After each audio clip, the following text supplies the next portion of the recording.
Hello, everybody, and welcome to this week's episode of Magically Cruising, the cruise podcast where we share our personal cruise tips and reviews to help you make the most out of your next sailing. My name's Kieran. I'm an independent travel agent specializing in all things cruise, Disney, and North America, and I'm joined by my fellow co-host.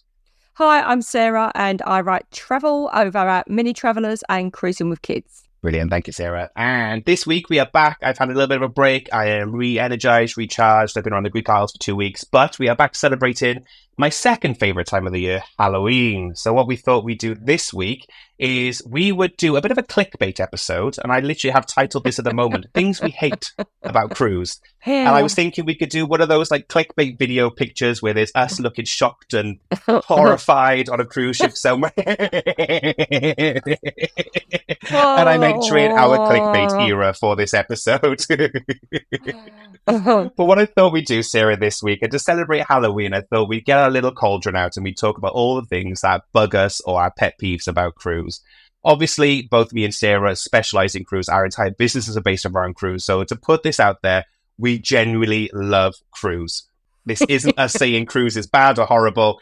These are just the funny observations that we have over time from all our experience with cruising that we find funny or observational about cruising. I did ask on Twitter as well. So some of these have come from followers of mine on Twitter as well who've shared some of their personal pet peeves on cruise as well. But please do not take this as us targeting any one brand or us targeting any one type of sailor. This is just us having a bit of fun for Halloween and sharing things that really bug us when we are on a cruise with love.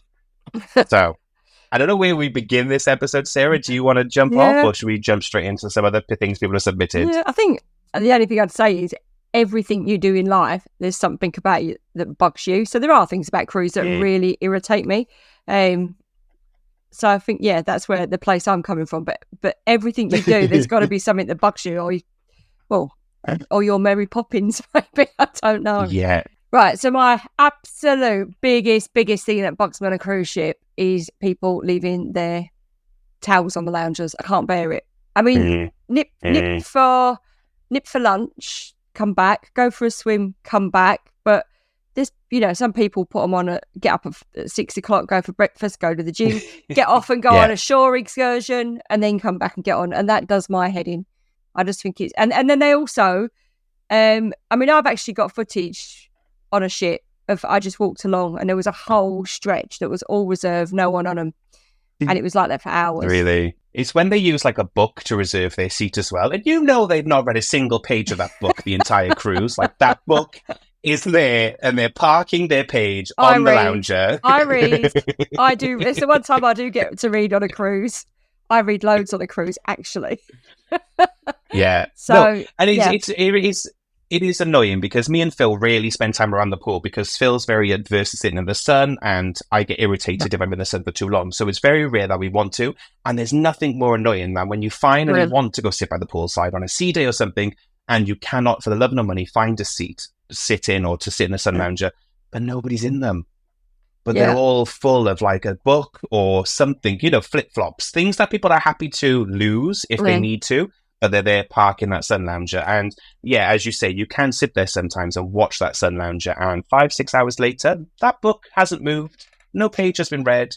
No towel has been moved. And it is a little bit of a selfish behavior. And I get that everyone wants to get their spot in the sun, but it's a bit selfish if you're not actually going to get that spot in the sun or you'll use it. Well, I think unless it's a port day, I think sitting around the pool is a whole day commitment that takes planning and getting up early for. And I'm not on holiday for that. I am not on holiday for one day commitments to anything. And I think we've now adapted our style of cruising, which at every podcast this probably comes up for me. I hate crowded places anyway. Ships aren't all crowded, but the pool generally is, unless you're on a high end, like the super luxury ships. And I'd rather sit somewhere where it's quieter and there's not belly flop competitions. That's in fact number 2. Belly flop competitions. Straight in there, rolling into the next one. I found my next one. People get really excited. This episode's going to go so well. We're starting off like, we haven't got much to share. And then add another one. By the end, we get the end of it, we'll be like, why do we cruise? No, it's just, all my things I think are basically focused around the pool. But belly flop competitions don't get that. But people love it. I watch the people watching it thinking, I don't get what you're getting out of this. Why? I just... Sorry if you really love them. I quite enjoy them. I do quite enjoy watching them because I kind of love watching other people be stupid. So all those people who are brave enough to do the belly flop contest, I kind of find it fun and interesting. But again, going back to, we're not really pool people. So when we finally sit by the pool and we want to relax in the sun, and then all of a sudden you've got the cruise director or like the entertainment staff coming out and they're blaring their announcements across the pool tent, and you're just like, I just want my 2 hours in the sun. Like, can I just have 2 hours in the sun? But when they start doing like dance classes in front of the pool or something, you're just like, and you think it's taken me five days to get this seat. No, I mean, as I say, some people love that and they love being in the middle of the hubbub. Yeah. I'm the person round the side of a deck sipping a glass of wine with my book. That's where I'm happy.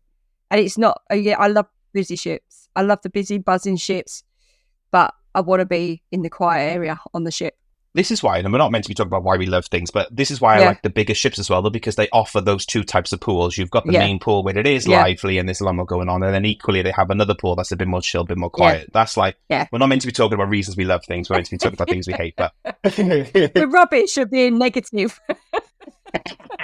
We're just not very good at it.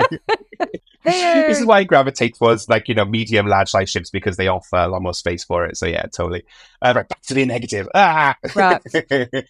The other one as well that somebody else mentioned on Twitter was people who bring their own speakers when they're around the pool areas as well. So if you do happen to find the quiet areas by the pool areas type of thing hidden away, and then somebody pulls out their phone, their iPad, or their Bluetooth speaker, and they're blaring their own music because they don't like the cruise ship music.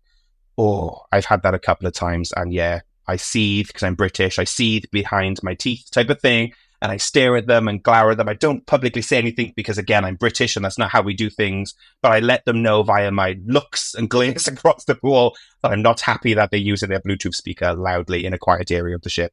I have never experienced that. Well, I have. No. A couple of weeks ago, we live in the middle of nowhere, and somebody walked past our house with a beatbox, and I was like, what? I don't put my music on in the garden because I don't want to upset the countryside. That's what these are for.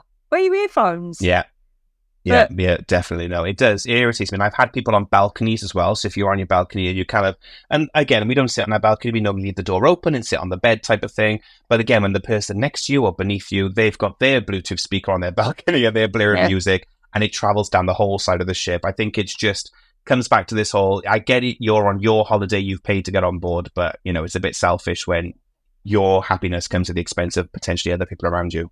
On the last cruise we went on with the boys, and we spent all the time on the balcony because we didn't want to sit around the pool, and we loved that. It was chilled, we'd get drinks delivered, it was perfect.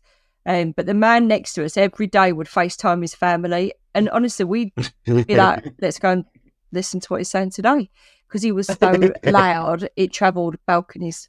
He was so loud. And the kids, he had the volume up loud on the iPad, the kids he was talking to as well, and it was like, really? But that was loud.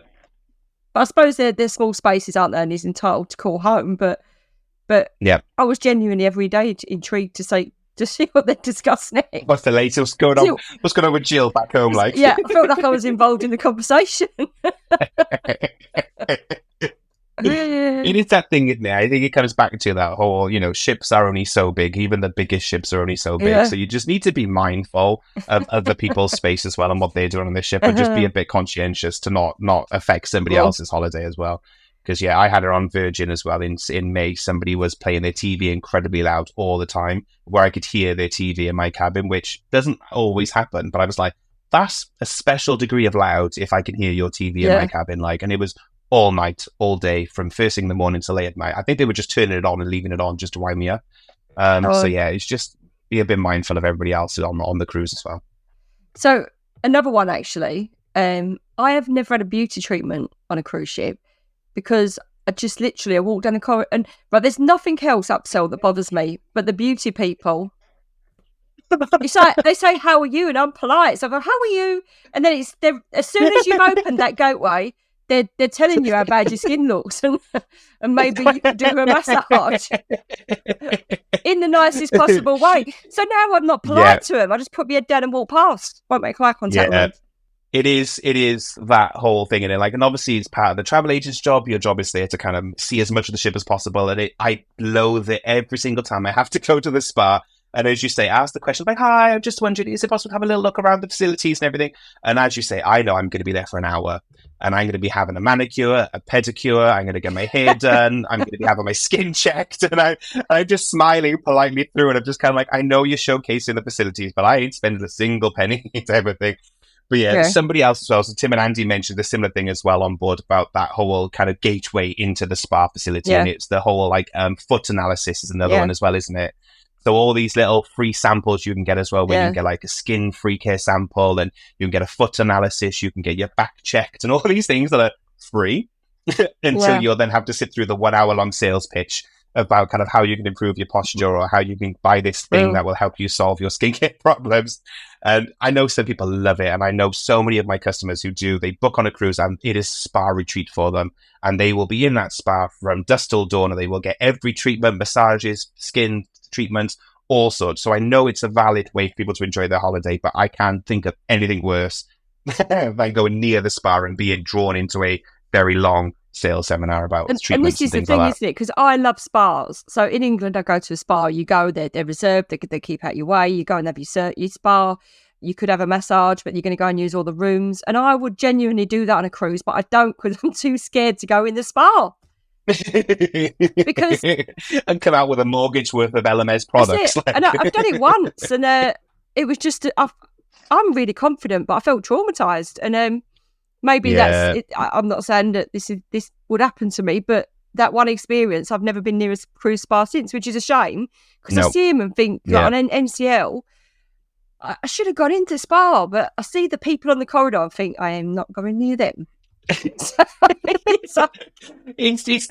thing where you just want to pop in and you're inquisitive. You're just like, I just want to see what it's like. Yeah. You know that's not a short conversation. I have never once had a short conversation with a spa host in my years of sailing type of thing. I know I'm in for the full... I said, you're in for a week and you've lost a day in the spa. And you can go to the spa. When you're given all the properties of the thermal treatment and all the oils included in this and the other, and you're just like, I just want to take a picture. Can I just take a picture for my Instagram? Please, I want to go now. So obviously my background is I was a hairdressing teacher, so I taught people, because I taught level 3, that went on to work on cruise ships, quite a few. So I know those girls and boys worked really, really hard, but they've got a certain...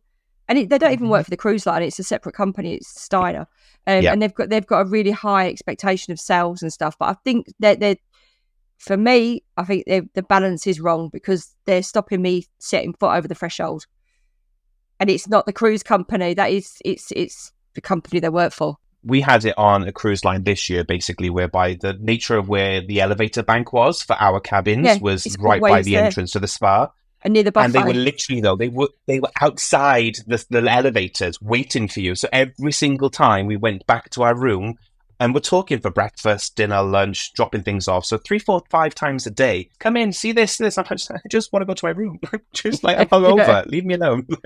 You don't want me in the spa today. I'm a mess. Like, it's just, it's not good. It's not fun. Do you know what? And I wouldn't want to be those girls having to stand there because they probably haven't got a choice, have they? The company's told them they've got to do it. And they probably get people like us.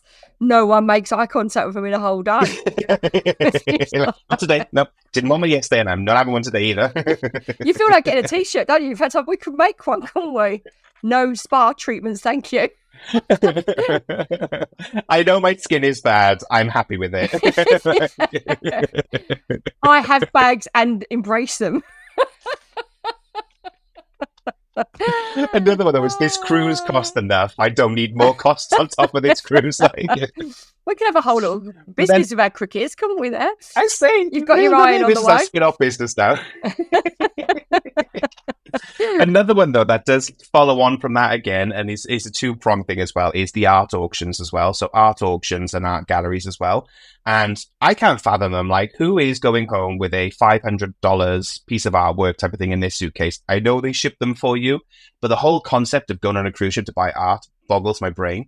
But then what makes it worse is those cruise lines where they build the art galleries into the corridor where you have to get around the ship as well. So you have to walk through it to get to like the dining room or something. So again, you can't avoid those salespeople who equally are very lovely and polite, but you're having to avoid every single day making eye contact with them. And if they hear just the slightest whiff, if you go in, oh, that's a cool one, they're in there and they're trying to see if you're going to buy it and sign up for it. Like, I ain't buying no artwork on this ship. Like, no. Do you know, this is because I love the art gallery bit. I spend hours. Every time I go through, I have to go slow and I look at every picture. And like, I want my own Peter Max. I just love them.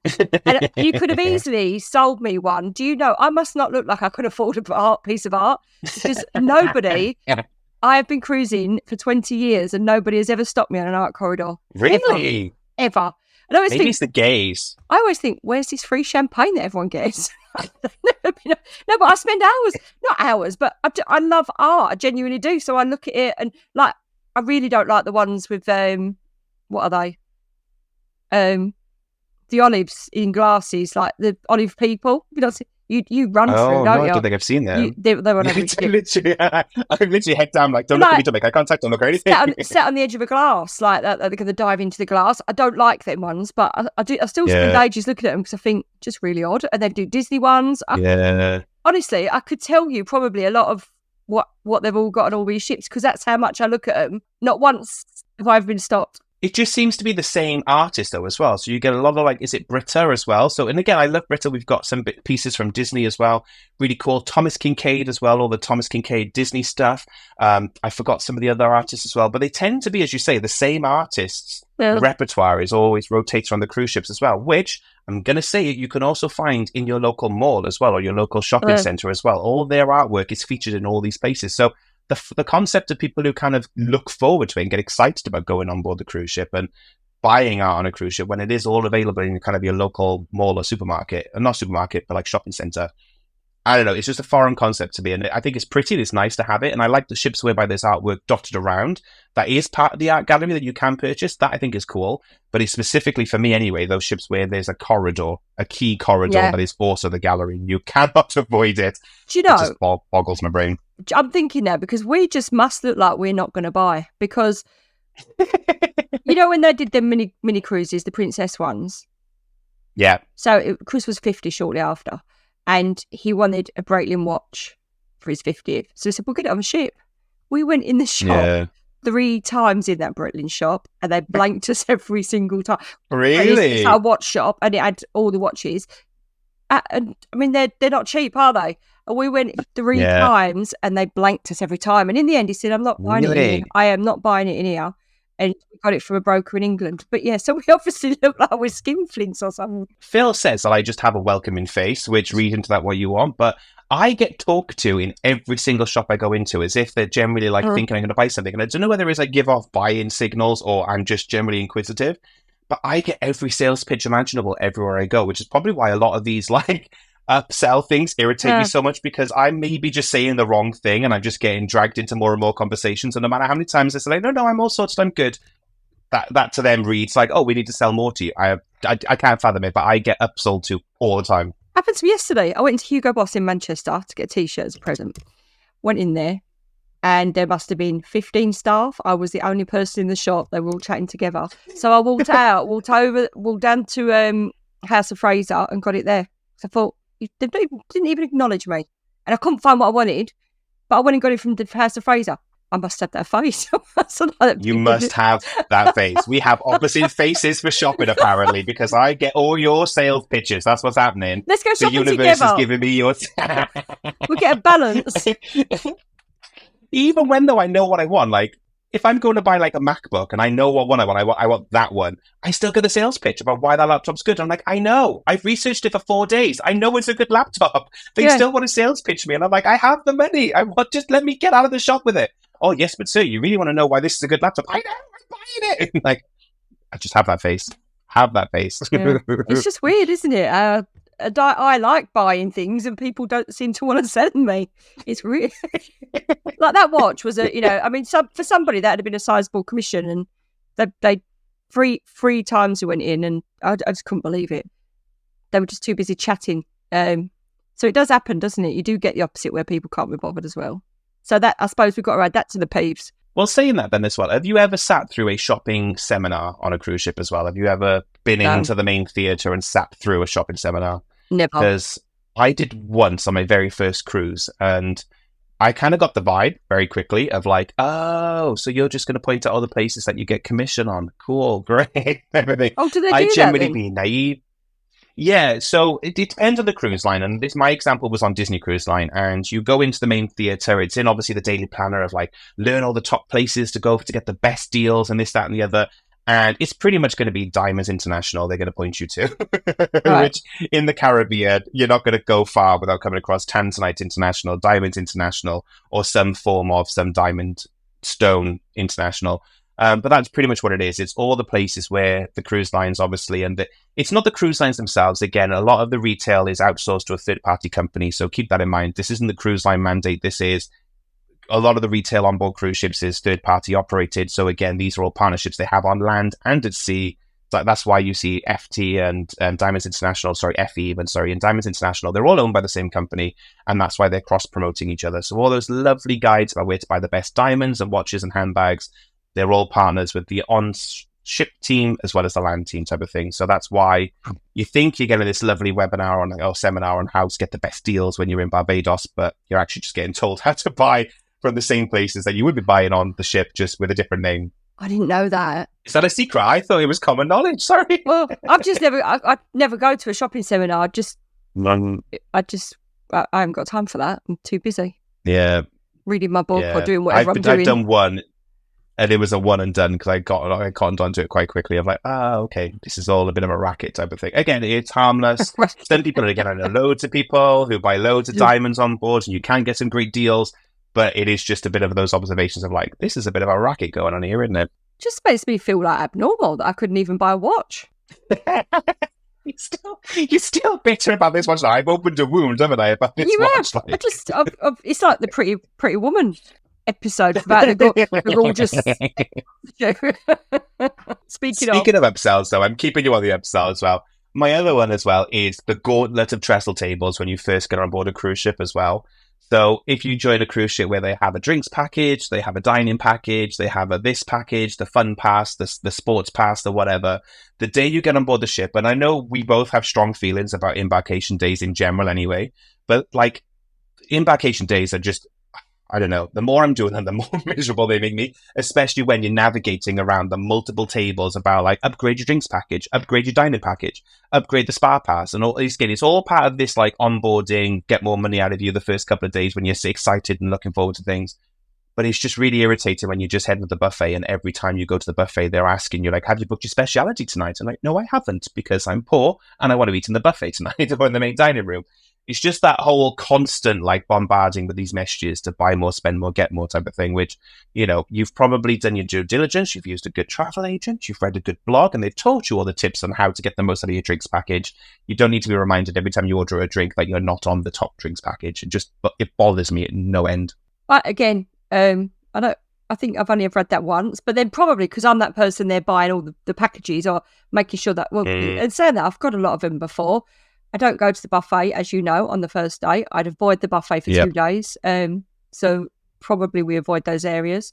But I like to have the packages in place. I do like a dining package. I like a drinks package. Obviously, I've got the boys with us. Joe's still under 21, so he'd still have to have a soft drinks. We get that on the day.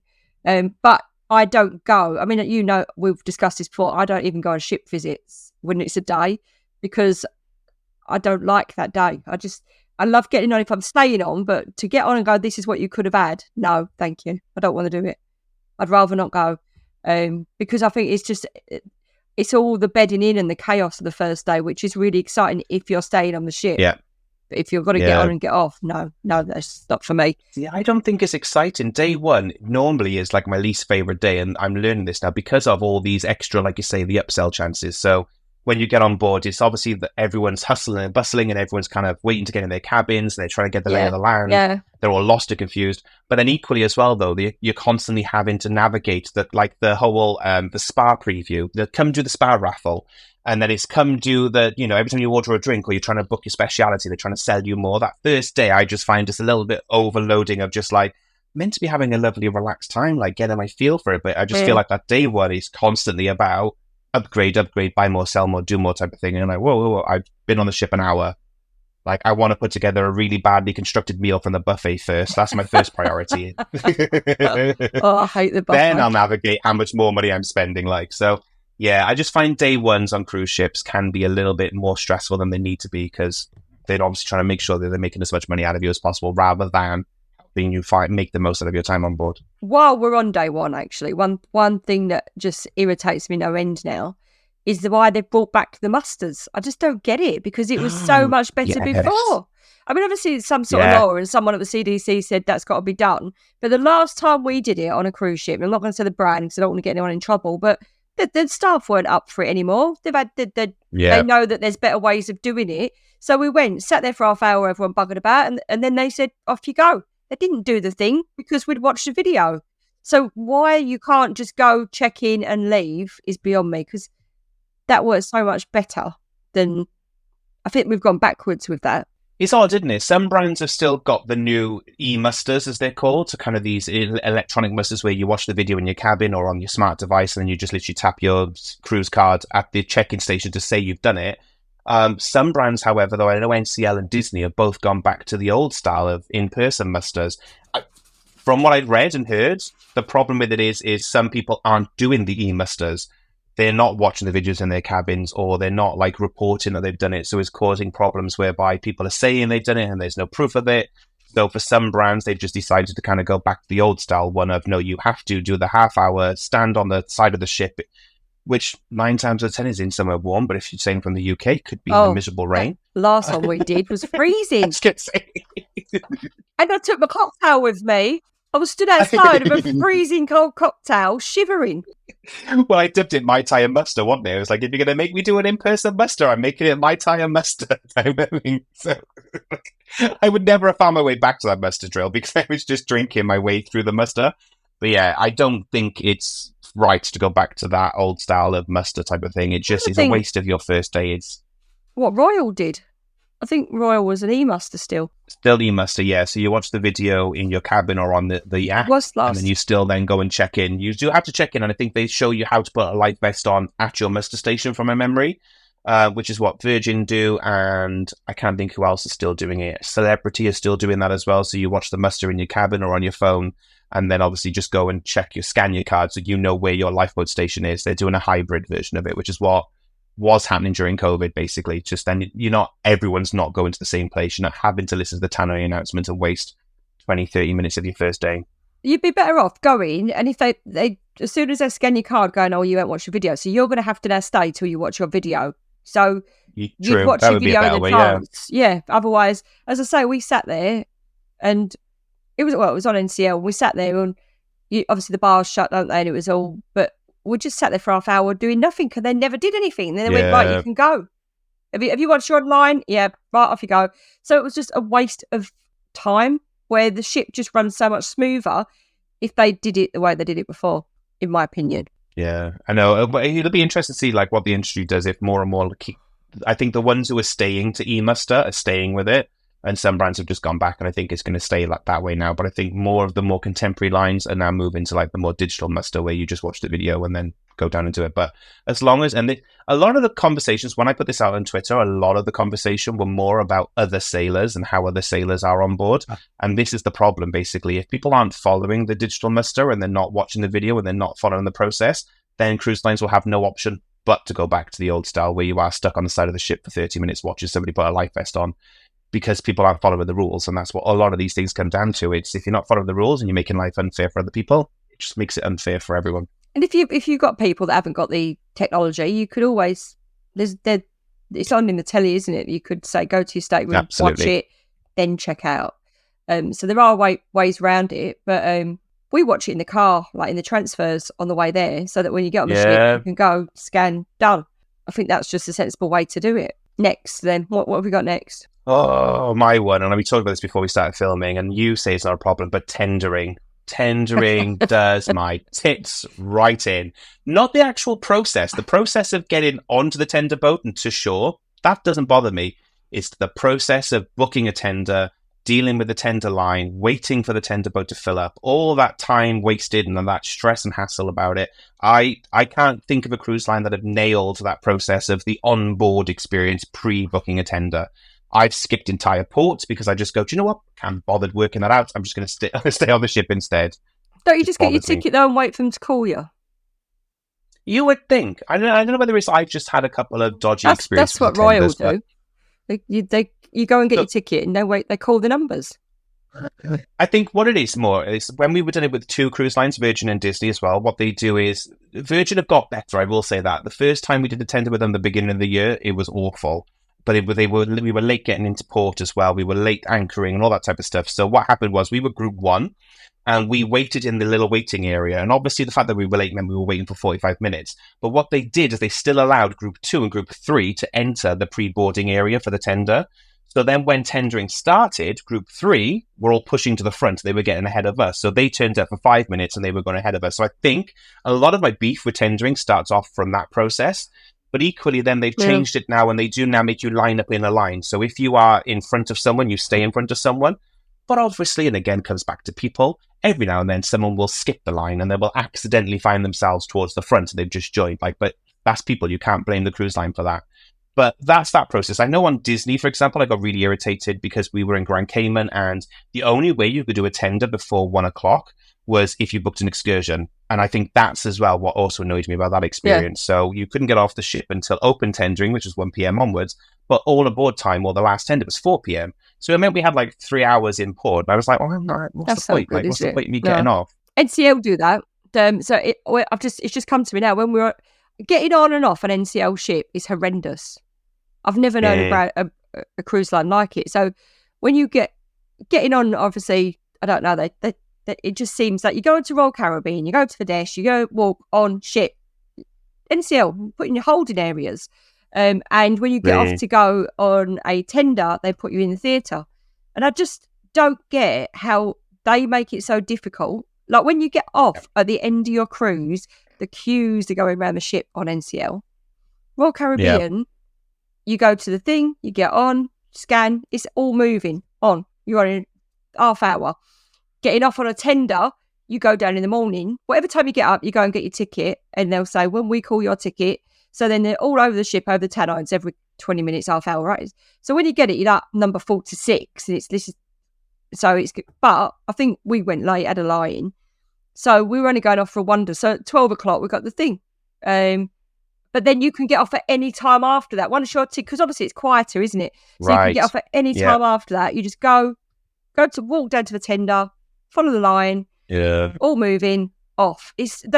Royal Caribbean and actually Celebrity have got moving people about right. I've never queued getting on, off, or even on a tender at the other end. That was a queue, but sitting in a theatre that would put me off. So I think it's different cruise lines deal with managing groups of people. Absolutely. Yeah, that's my beef with it. Like, to be fair, now Virgin have nailed it. To be honest, the last time we did it last week, they were a lot better. So I think they've learned as they go along, and they've come up with a better process to it. So the last time I have very few complaints about it. But as you say, it's very inconsistent about how it works, and you can have a really bad experience with tendering. And it's not the actual tender, the boat's getting off, the tendering to land and see, that doesn't bother me. I love that. As you say, it's the way that it's done and how cruise lines managing it. And, I don't mind if you book your slot and all that, fine. It's fair and even, then it's first come, first served. That's fine by me. But it's the ones that, as you say, wait in this part of the ship here and do this thing, and then this group joins this group, and this, it's like, why is this so complicated? Like, why do I need to learn a whole process to get off the ship to go to land for it? You're already a bit stressed and anxious before you get on the tender, and then you're not having a nice start to your day type of thing. And just, if it's overly complicated to book to get off the ship, it just bothers me a little bit. Makes you wonder. I mean, I know they're competition, but also we know that all the cruise lines work together. So why don't they share good practice and say, hey, you never have to queue to get off of our ship. People just walk off. And honestly, if a staunch NCL person would be blown away by how easy it is to get on and off a Royal Caribbean ship. Because that's the beef, isn't it? Like, why is it so hard for one cruise line, but other cruise lines have nailed it and they've got it down to an art form? Like, I can't fathom it. And as a brand, I love NCL, but I don't like getting on off the ship because it's traumatic. It takes so long. Yeah. Just, I don't know, maybe they, like you say, share good practice and look at what's working. And again, Royal Caribbean, everybody look at Royal Caribbean for how they're doing their musters. If they're still doing it that way since last time we cruised, then I don't know, they just seem to be good at moving people, full stop. I think it's all down to having a good app as well, though, isn't it? Like, oh, that's another pet peeve. Oh, start me off. It's cruise line apps as well. So obviously Royal have probably one of the best apps in the industry. So that's what that is as well. That's really good at managing the embarkation, at getting you on board the ship, doing your pre-cruise documentation. The app works beautifully. You can book reservations. That helps get you around because you can get the information you need and it knows where you're going and what you want to do, and it does it incredibly well. Other cruise lines, their apps are so lacking and they're so complicated and slow and clunky. Some don't even have apps. They have like web browsers. So you've got to connect to the Wi-Fi and connect to the certain URL, which if you don't save the URL, it's not going to bring you back to it. So one day you can check your bank balance, your cruise back tariff. The next day, you'll be amazed if you can work out where it is again. So that in a whole thing as well, and particularly as ships are getting more and more digital, some cruise lines have embraced this digital age and they've created robust apps that don't fail. Other cruise lines are barely scratching the surface and it's all held together with love and duct tape type of thing. And it's just not fun if your experience is depending on that as well. I think the key is giving people the choice. So when we went on Princess, again, it was that short cruise, which isn't like a Princess cruise.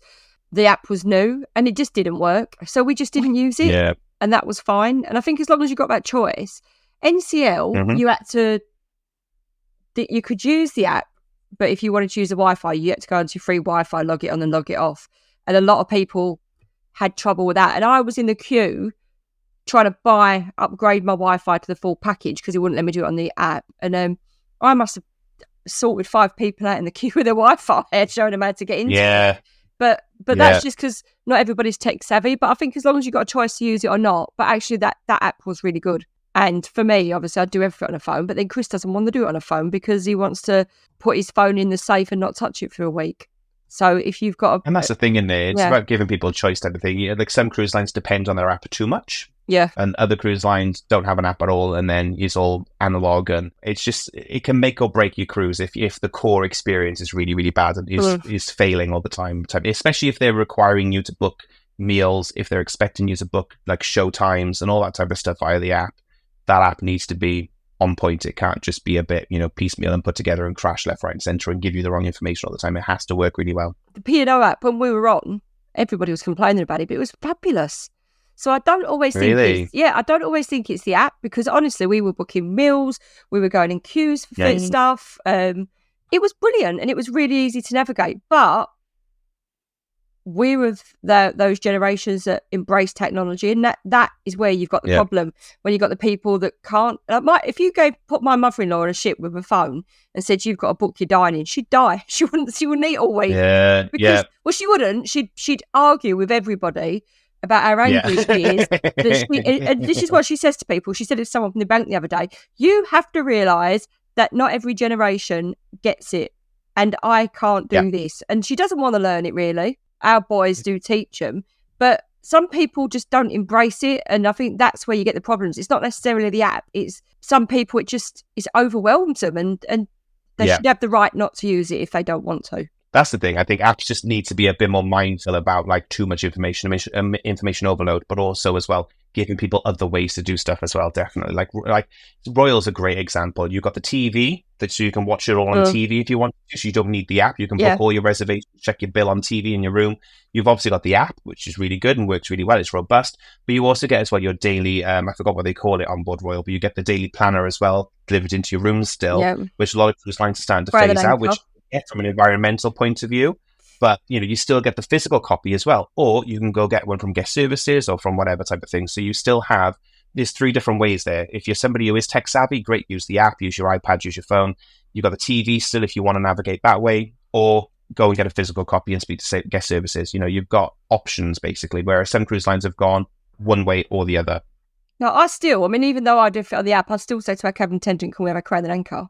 Because I want to sit at breakfast or sit around the sunbed and decide what to do and really sit on my balcony or, what should we do today? So I like that. I like that physical piece of paper. And I think sometimes, like, this is shops, it's not even cruise ships, but it's like getting a major pet peeve to the point that I'm getting a bit, not aggressive, but grumpy about it, is when a shop says, we've gone digital free, can we have your email? And you think, no, you just want my email for marketing.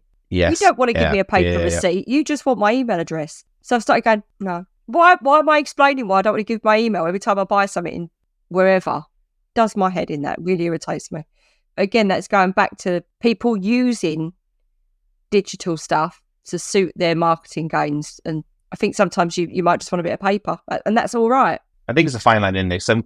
You need to have options ultimately. And like I say, if you are going to have an app, the app just needs to be up to the job. You can't have an app that's just not fit for purpose. That's more the gripe type of thing. I don't have an opinion either way. I tend to keep to an app now. I don't take the physical copies anymore. However, I have noticed if I have a physical copy, I make more note about what's actually happening on the ship. Yeah. Because I retain information better if I see it on a piece of paper. Yeah. And that's just an observation I made recently.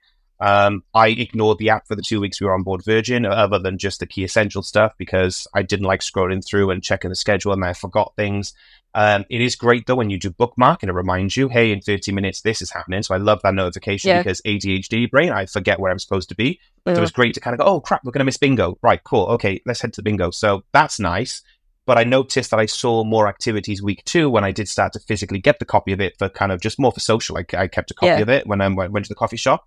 Oh, I didn't know they were doing that because I was retaining the information better because I was reading it physically. So I do think it is still good to have a paper copy, but I do agree that they shouldn't be automatically put in everyone's cabins just because some people will just literally ball it up and put it in the bin. So having somewhere you can get it physically or ask your stateroom host for it, I think is the right way forward on that. But I love on Royal a tangent and a rant on the app. When you look for something and then you don't know where it is and you press the button, it just takes you to the map. And I love that. I think that's brilliant. So it's stuff like that that people would find useful, I think. Being able to find water stations, and we've talked about it before, but you'll find like water stations and the fountains, everything.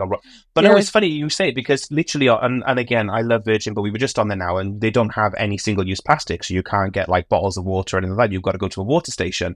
And it's only because of experience that me and Phil are now learning where all the water stations are. But some days we were like, where the bloody hell's the water station on this floor? Walking around trying to find one because there is no map with where all the water stations are. So when you don't have it and another line does, and again, comes up to this whole really robust and thought out app, you kind of go, it's just that simple. Have a map. And I go, that's where my water station is, rather than just walking around or asking someone. It's like NCL though, they sell you the water bottles and they won't let you fill them up. And I'll never go over that. That will upset me for the rest of my life. I bought a water bottle I couldn't fill up. So what's that about? Don't get me on that soapbox again. Right, next one. Is there any more? Well, the last one, and then we do have to wrap up soon, but the last one is just people who are rude to the crew on board. And this is a passionate one of ours as well. Yeah. And relating to this as well is people who take gratuities off their bill as well. I know we all hate paying them. I know we all think it should be included in our cruise fare. And being Brits especially, we're used to not paying tips and gratuities. But the people who work on board a cruise ship work incredibly hard in really long hours with very difficult cultural situations where they're working with people from around the world and having to adapt how they approach different cultures. Give these people the respect they deserve. And, you know, if the entertainment staff speak to you, if you're not interested, just politely say to them, no, sorry, I'm busy. I've got stuff to do. Just treat them with respect and look after them because they work so hard every single day for months at end to look after you. So don't take your tips off. Don't. And just don't be rude to the people who are looking after you every day, because I promise you, they will not look after you if you're rude to them. They will look after you so much better if you're nice to them. I mean, somebody asked me a question the other day about, I want to go on a cruise line without tips. But I think if you've not been on a cruise before, you don't get it. And we went on a cruise this year with all friends at all cruise, but they were really a big gobsmack that Chris and I think we took like $100 worth of dollar bills. And they were like, and you paid your tips. But then actually, by the end of it, they'd all gone and got change and were tipping. Even if it's a couple of dollars at a time, it's not much. But when you're tipping the same person, every time you get a drink, it adds up, doesn't it? All right, that's probably a bit stingy. Say if it was, sometimes it's like $5 or whatever, but they work really hard. And all right, you pay your gratuities on your drinks package. You pay, but how many hotels do you go to where you've got someone coming and cleaning your room every day? And I think sometimes you could, and this is the conversation I think that causes the most conflict in Facebook groups. Yes, and it's particularly you've got multicultural as well, because British people aren't used to tipping as much and Americans tip quite a lot. So it turns into the whole what's reasonable and what's fair. And all I'm saying is don't take your tips off type of thing. Whether you want to tip extra, that's a personal choice, but do not take off auto gratuities every day, because that's paying for your wait team, that's paying for your stateroom host, that's paying for your drinks waiters at the end of it. That's how they're getting their tips. The auto gratuities as well, if you buy a drink, that's how they make their living at the end of the day. We can talk about the economy of why it's bad and how it's unfair, and cruise lines should be paying better wages.